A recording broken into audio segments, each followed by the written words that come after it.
Captain Jake Morrison stood at the bridge window and watched Earth become smaller and smaller. The blue planet that had been home to humans for millions of years was now just a tiny dot in the black space. This was the last time any human would see their homeworld from a spaceship leaving forever. The year was 2387, and humanity had finally decided they had enough of being treated badly by the aliens in the galaxy. For 300 years, humans had worked hard to help other species across the stars. They had stopped wars between alien races, helped sick aliens get better with human medicine, and solved problems that no other species could figure out.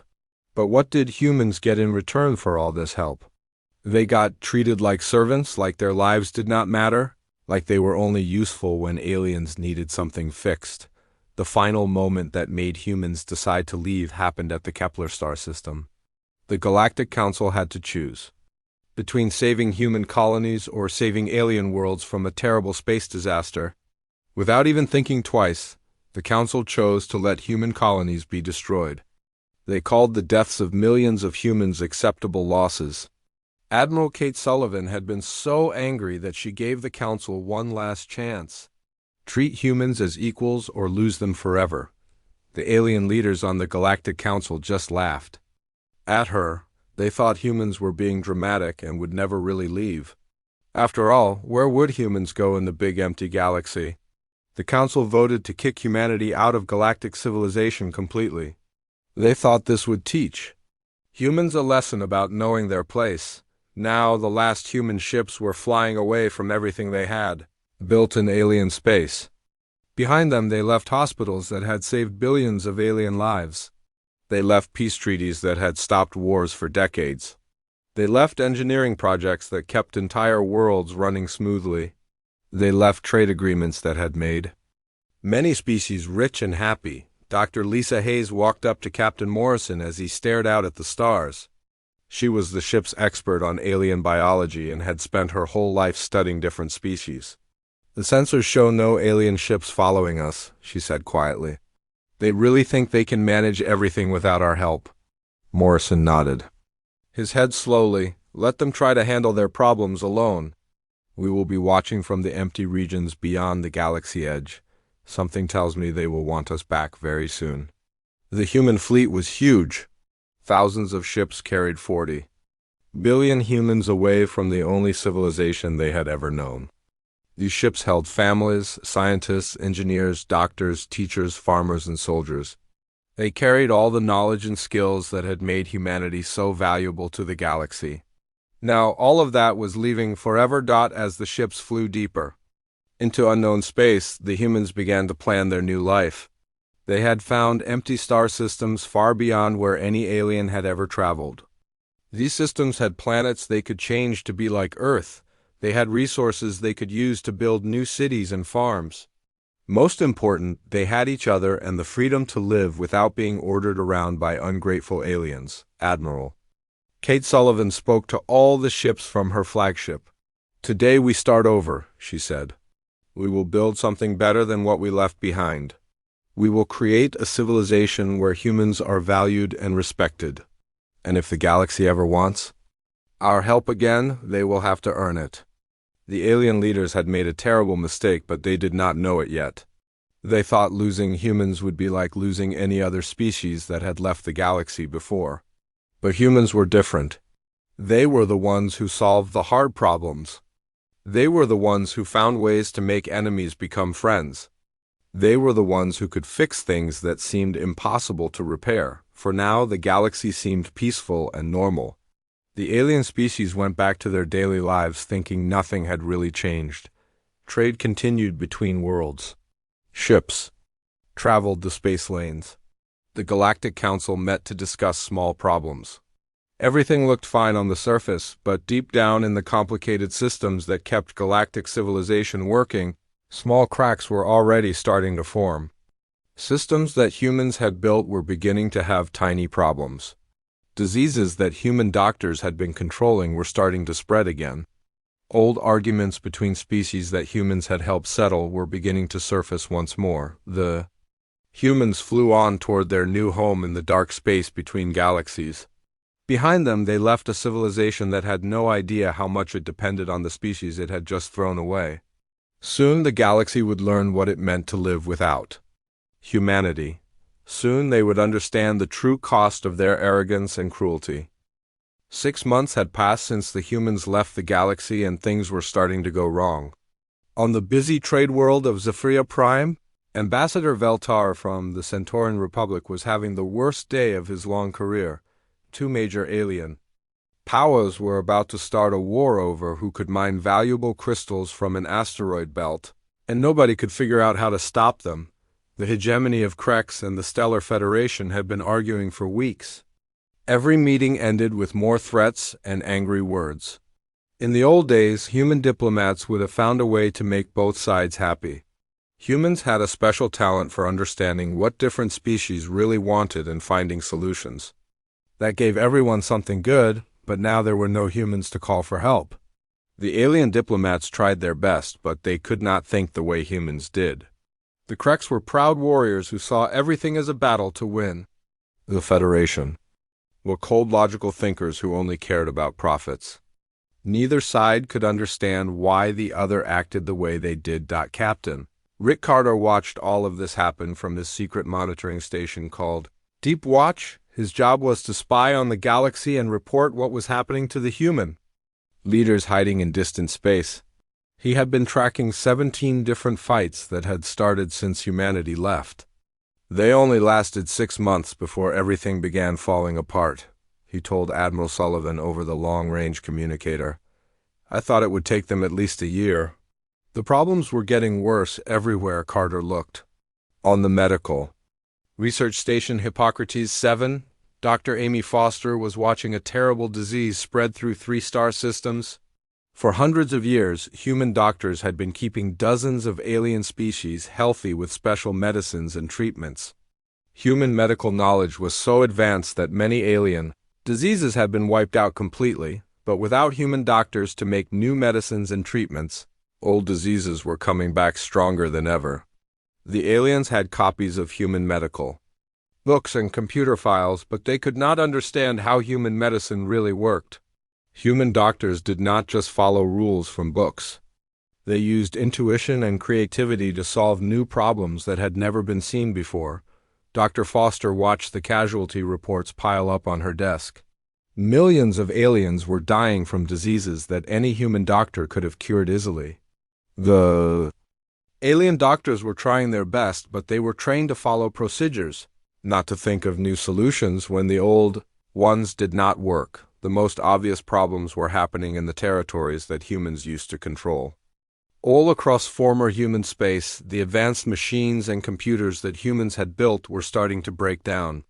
The aliens had instruction manuals and repair guides, but they could not figure out how to actually fix anything. Human engineering was different from alien engineering. Where alien builders made things simple and logical, humans made things complex but flexible. Human machines could adapt to new situations and solve problems by themselves.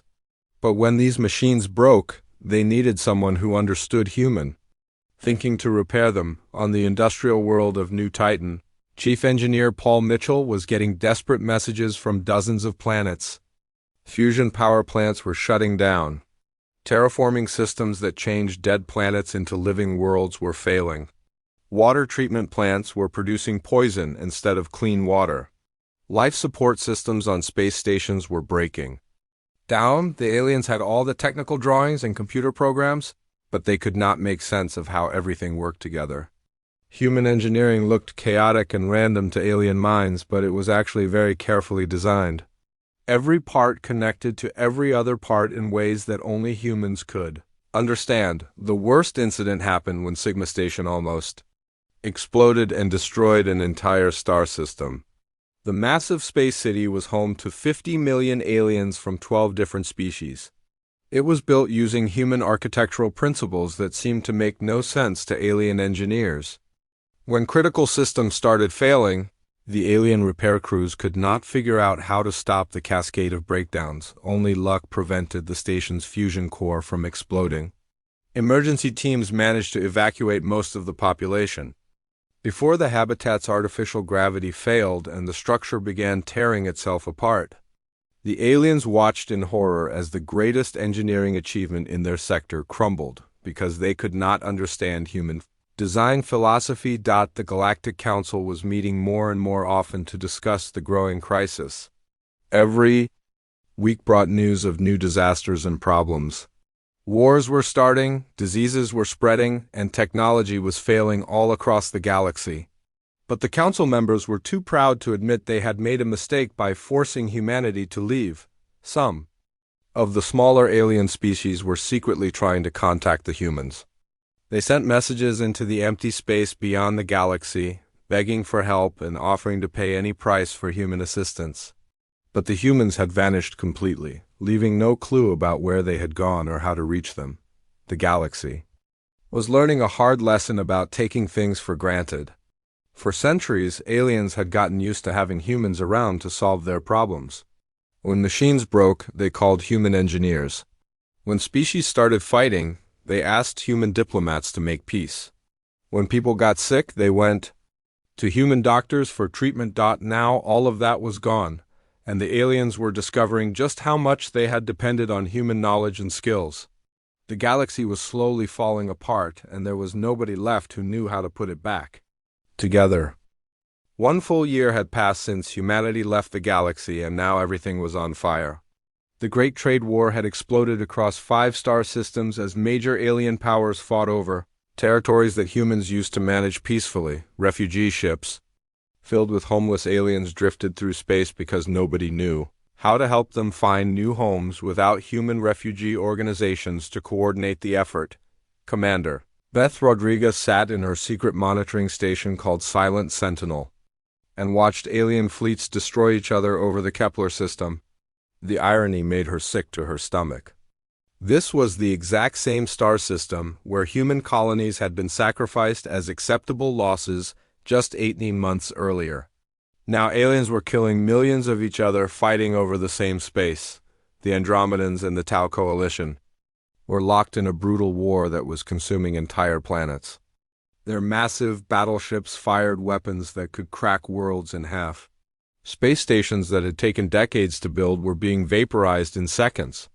The beautiful nebula gardens that had been tourist attractions were now graveyards filled with destroyed ships and floating debris. The Galactic Council was meeting an emergency session every single day, but they could not agree on anything. Every species blamed every other species for the chaos. The logical Volari tried to solve problems with pure mathematics and computer calculations, but real life was messier than their equations could handle. The empathic Delphinians could feel everyone's pain and suffering so strongly that they collapsed into emotional breakdowns and could not function. The militaristic Corvin believed that every problem could be solved by conquest and force. When trade disputes arose, they sent warships instead of negotiators. When colonies needed supplies, the Corvan took what they wanted from weaker species. Their solution to the refugee crisis was to simply not allow refugees into their territory. Dr. Amy Foster was getting reports from across the galaxy about medical disasters that grew worse every day. The Delphinian population had shrunk by 60% as immune system diseases killed them faster than alien doctors could treat them. The Andromedans were facing complete extinction because their reproductive systems were failing without human fertility treatments on the water world of Aquatica, where humans had once carefully balanced the ecosystem between 3 competing species. Environmental collapse was killing millions of sea creatures every day. The delicate chemical balance of the oceans was falling apart without human environmental engineers to maintain it. Toxic algae blooms were poisoning the water while volcanic activity increased because the planet's geological systems were no longer being managed. The worst part was that the aliens had sent thousands of desperate messages into empty space, begging for human help that would never come. These transmissions were broadcasts of pure desperation from species that had once looked down on humanity as primitive and worthless. Now they would give anything for even one human doctor or engineer to help them. Chief Engineer Paul Mitchell was tracking the technological collapse from his hidden base, and the numbers were terrifying. Human-designed systems throughout the galaxy were failing at an accelerating rate. The great city ships of the Tau Coalition were becoming dead hulks as their life support systems broke down. Terraforming projects that had taken centuries to complete were failing in a matter of months. The aliens simply could not maintain technology they did not understand. They had the blueprints and instruction manuals, but human engineering required intuitive understanding that could not be taught. From books, human builders thought in 3 dimensions while considering dozens of variables at once. They designed systems that could adapt and evolve as conditions changed. Alien engineers were trained to follow precise rules and procedures. When something broke, they looked up the repair instructions and followed them exactly. But human technology was alive in a way that alien minds could not grasp. It required creativity and improvisation to keep working properly on the mining world of Titan 7. The atmospheric processors that kept the air breathable were producing toxic gases instead of oxygen. The alien repair teams had followed every procedure in the human maintenance manuals, but they could not understand why their repairs were making things worse instead of better. The economic collapse was just as devastating as the technological failures. Human economists had created trade networks that allowed hundreds of species to prosper together. These systems required constant adjustment and fine-tuning as markets shifted and new opportunities emerged. Without human financial experts to manage the complexity, the galactic economy was falling apart. Currency values were swinging wildly as panic spread through the markets. Trade routes that had operated smoothly for centuries were being abandoned. As shipping companies went bankrupt, entire worlds that depended on interstellar commerce were facing starvation as supply chains broke down. The search for humanity had become the galaxy's top priority, but every expedition returned empty-handed. Fleet Admiral Zorketh led the largest exploration force in galactic history, but the humans had vanished without a trace. The aliens searched every star system within 1,000 light-years of their former territory and found nothing. What the aliens did not know was that humanity was actively hiding from them. Captain Steve Walsh commanded the stealth ship Shadowhawk, one of dozens of vessels that were leading alien search parties on wild chases through empty space. Using advanced cloaking technology and carefully planted false clues, the humans made sure that every alien expedition found only disappointment. The psychological impact on alien populations was becoming severe. Many species that had taken human services for granted were now facing problems they had no idea how to solve. Depression and anxiety were spreading as aliens realized how helpless they were without human support. The galaxy was learning that humanity had not just been another member species. They had been the glue that held galactic civilization together. Without them, everything was falling apart faster than anyone had imagined possible. 2 years had passed since humanity disappeared from the galaxy, and even the most stubborn alien leaders could no longer pretend everything was fine. Chancellor Thex Ara stood before the Galactic Council chamber with his 4 arms shaking from desperation and fear. The proud leader who had once laughed at human demands was now begging for help from a species he had thrown away. "We must find them," he declared to the assembled representatives from across the galaxy. "Our civilization is dying without their knowledge and skills. Every day we delay, more worlds fall into chaos and more species face extinction." The search for humanity became the largest military operation in galactic history.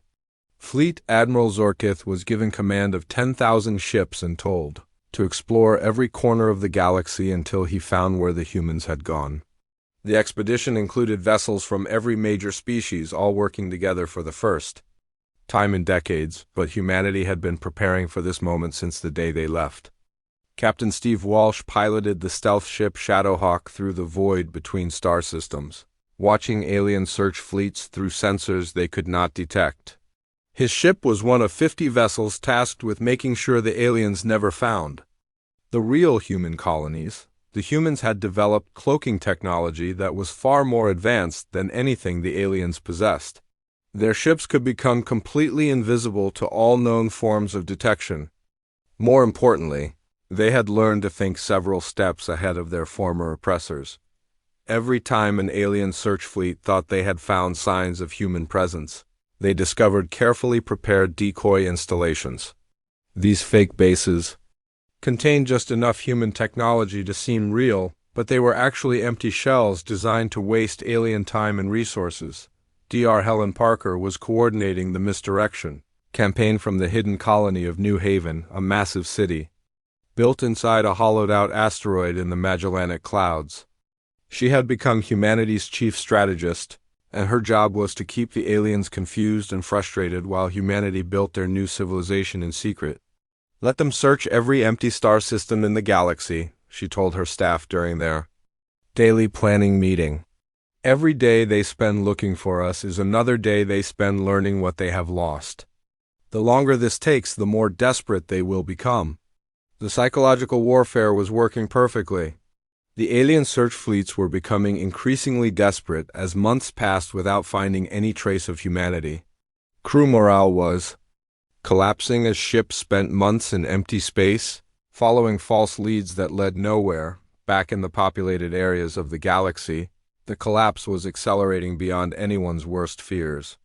The Third Galactic War had begun as the Corvan Empire and the Zephyrian Federation fought a devastating conflict over resources that human economic advisors would have helped them share peacefully. Captain Tim Bradley watched the destruction from his reconnaissance vessel Wayfarer, hidden just outside the battle zone. Entire star systems were being consumed by warfare as alien fleets destroyed everything in their path. Cities that had stood for thousands of years were being reduced to radioactive ruins. The medical crisis had reached levels that threatened the survival of multiple species. Dr. Grace Thompson monitored reports from across the galaxy as one plague after another swept through populations that had no immunity without human medical intervention. The Delphinians were down to less than 40% of their original population, and the Andromedans were facing complete extinction within a generation. But perhaps the most devastating collapse was technological. Human-designed systems were failing faster than they could be repaired or replaced. The great orbital cities of the Tau Coalition were becoming uninhabitable as their life support systems broke down. Terraforming projects that had taken centuries to complete were failing in a matter of weeks. The aliens had finally begun to understand just how much of their technology depended on human engineering principles. Machines that had worked flawlessly for decades were suddenly failing in ways that alien engineers could not predict or prevent. Even simple repairs required an understanding of human thinking that the aliens simply did not possess on the agricultural world of Green Valley. The automated farming systems that fed billions of aliens were producing poisoned crops instead of food. The alien technicians had followed every procedure in the human maintenance manuals, but they could not understand why their repairs were making things worse instead of better. The economic collapse was equally severe. Without human economists to manage the complex trade networks, the galactic economy had fragmented into hundreds of smaller markets that could not work together efficiently. Currency values were unstable, supply chains were broken, and entire industries were shutting down. Some of the smaller alien species had begun sending secret diplomatic missions to the edge of the galaxy, hoping to make contact with humanity on their own.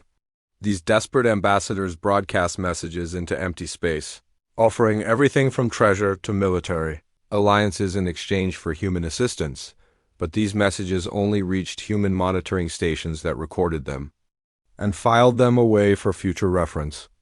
The humans were not ready to return, and they would not be swayed by desperate bribes from species that had treated them as expendable servants.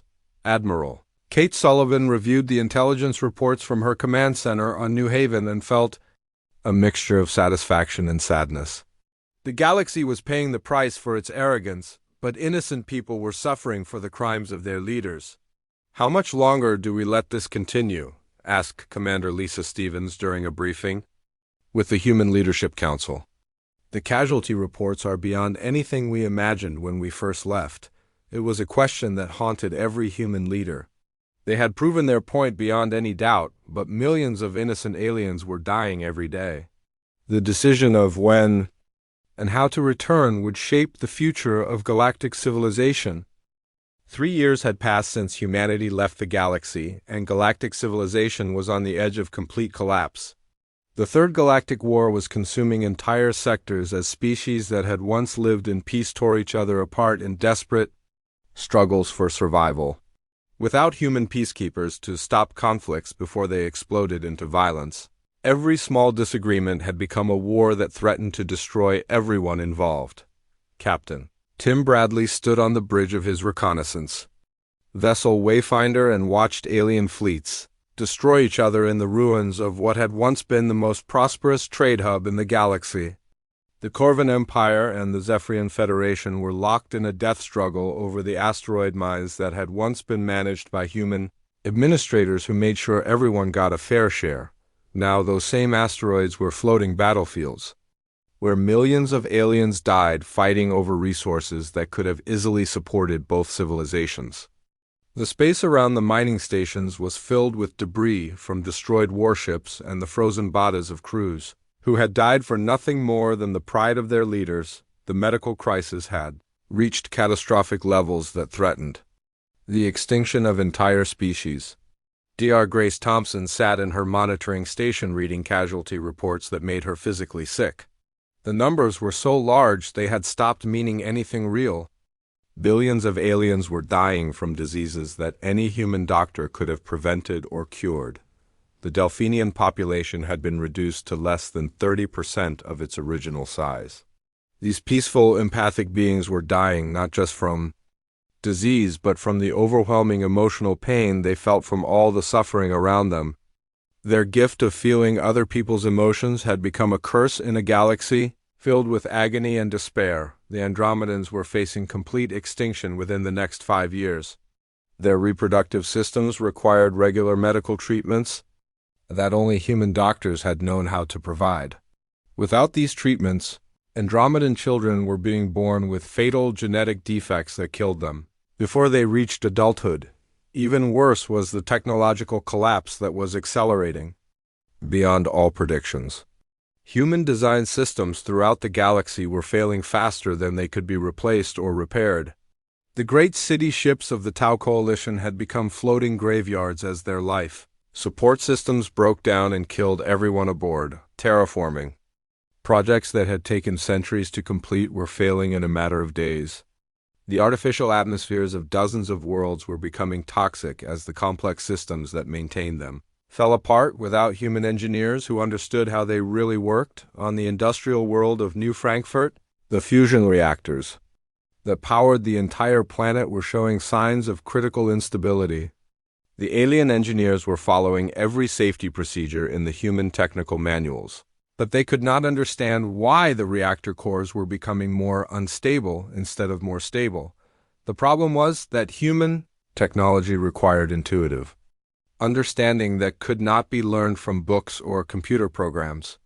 Human engineers did not just follow procedures, they felt when something was wrong and knew how to fix problems that had never been seen before. Chief Engineer Paul Mitchell watched the reactor readings from his hidden monitoring station and knew that New Frankfurt had maybe weeks before the entire planet would be consumed in a fusion explosion that would destroy everything within 10 light years.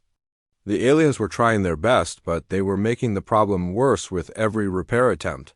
The economic collapse had reached levels that were destroying the basic ability of species to feed themselves. The complex trade networks that had allowed hundreds of civilizations to prosper together had broken down completely.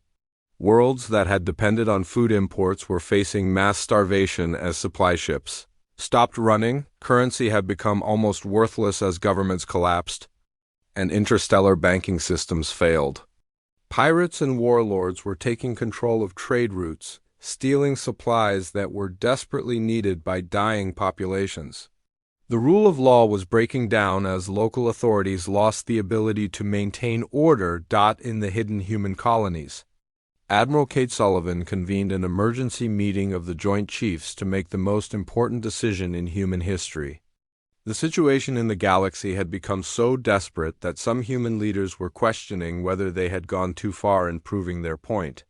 The monitoring stations report complete societal breakdown in 47 sectors.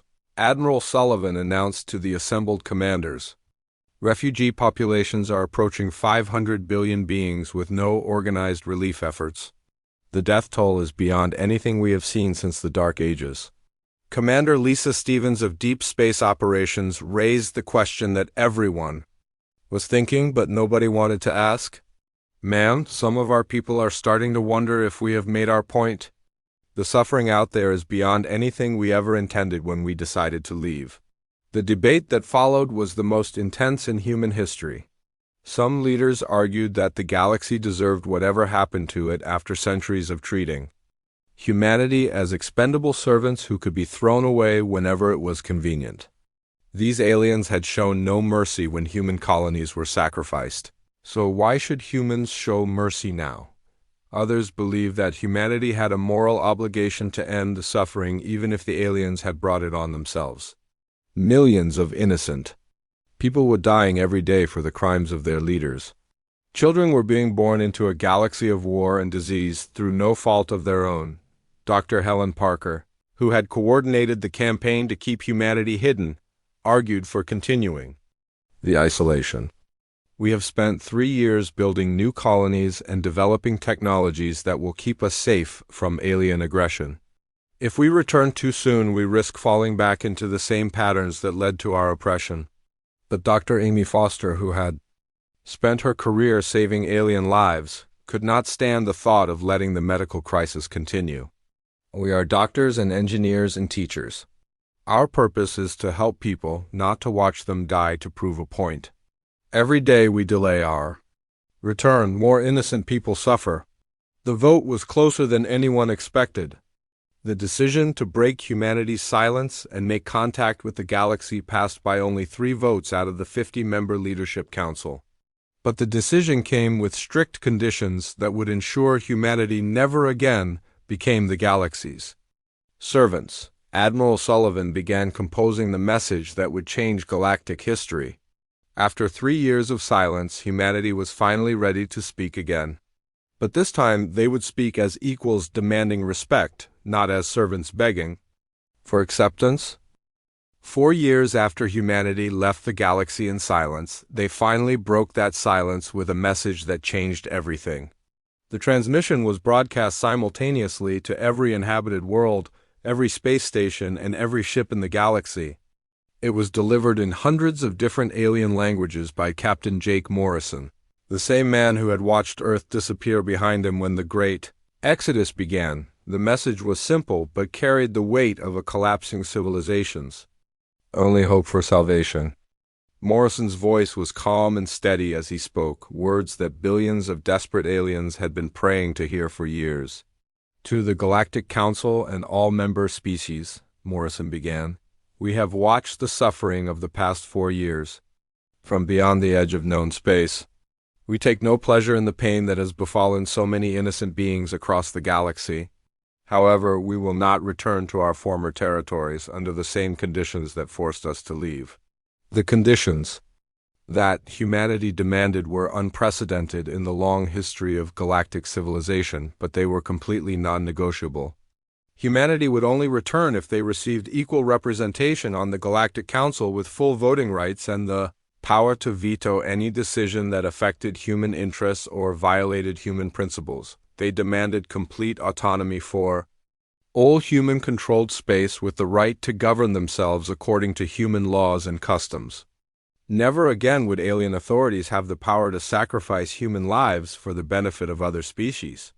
Never again would humans be treated as expendable servants, whose only value was their usefulness to alien masters. Most importantly, humanity demanded a formal apology from every member of the Galactic Council and official recognition of all the contributions humans had made to galactic civilization over the previous 3 centuries.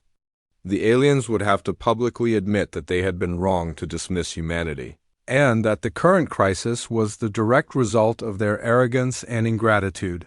Admiral Kate Sullivan led the negotiation team from New Haven, the massive hidden colony in the Magellanic Clouds that was now revealed to be the capital of humanity's new civilization. When the alien diplomatic delegations arrived, They were a pathetic sight compared to the proud and arrogant leaders who had expelled humanity 4 years earlier. The same Chancellor Thexara who had laughed at human demands now came as a desperate beggar whose civilization was dying without human help. His forearms trembled with exhaustion, and his once bright scales had dulled to a sickly gray color. Behind him came representatives from dozens of species, all showing signs of the catastrophic collapse their worlds had endured. The negotiations took place in a specially built conference center on New Haven where the aliens could see through massive windows the thriving human civilization that had grown in exile. Cities stretched across the surface of artificial worlds while massive ships moved between star systems that humanity had claimed and developed during their absence. Dr. Amy Foster was part of the first wave of human relief workers who returned to the galaxy once the preliminary agreements were signed. What she found was barely recognizable as the advanced civilization she had left behind. Worlds that had once been garden paradises were now poisoned wastelands where survivors struggled to find clean water and breathable air. The proud Andromedans, who had once considered humans to be an inferior species, now lined up for hours to receive basic medical treatment from human doctors. Their mighty cities had become refugee camps where desperate families lived in the ruins of buildings they could no longer maintain or repair. The logical Volari had been forced to admit that pure logic was not enough to solve problems that required emotional intelligence and creative thinking. Their perfectly ordered society had collapsed into chaos when they could not adapt to changing conditions that required flexibility rather than rigid adherence to rules. The militaristic Corvin had learned that not every problem could be solved with threats and violence. Their aggressive approach to diplomacy had started more wars than it had prevented, and now their empire was fragmenting as conquered species rebelled against their harsh rule. The rehabilitation process took decades of careful work by human experts, who had to rebuild almost everything from scratch. Human doctors worked around the clock to develop new treatments for diseases that had evolved and spread during the 4 years of medical collapse. Human engineers studied the wreckage of failed technology and slowly restored the complex systems that kept entire worlds functioning. Human diplomats patiently mediated between species that had been fighting bloody wars for years, helping them remember how to solve conflicts through negotiation rather than violence. Human economists rebuilt the shattered trade networks that allowed different civilizations to prosper together instead of competing for limited resources. But this time, everything was done on humanity's terms with the respect and recognition they had earned through their absence. Human colonies were autonomous zones where human law was supreme. Human representatives on the Galactic Council had the power to stop any decision they believed was unfair or harmful to any species. Most importantly, humanity was never again treated as servants whose only purpose was to solve other people's problems. They were recognized as the essential foundation that made galactic civilization possible. Their knowledge, skills, and unique perspective were valued and protected by laws that could never be changed without human consent. Captain Jake Morrison stood once again on the bridge of a human starship traveling through galactic space, but now he flew as the commander of the restored human colonial fleet. The galaxy had learned through bitter experience that humanity was not expendable or replaceable. They were the irreplaceable heart that pumped life through the body of galactic civilization. The silence had been broken, but its lessons would never be forgotten. The galaxy had begged for humanity's return, and in doing so had finally recognized what humans had always known. They were not just another species in the vast cosmos. They were the builders, healers, and peacemakers whose absence could bring even the mightiest civilizations to their knees. In the end, it had not been human weapons or threats that brought the proud Galactic Council to beg for mercy. It had been the simple but devastating power of human absence, and the galaxy would spend generations making sure they never had to experience that silence again.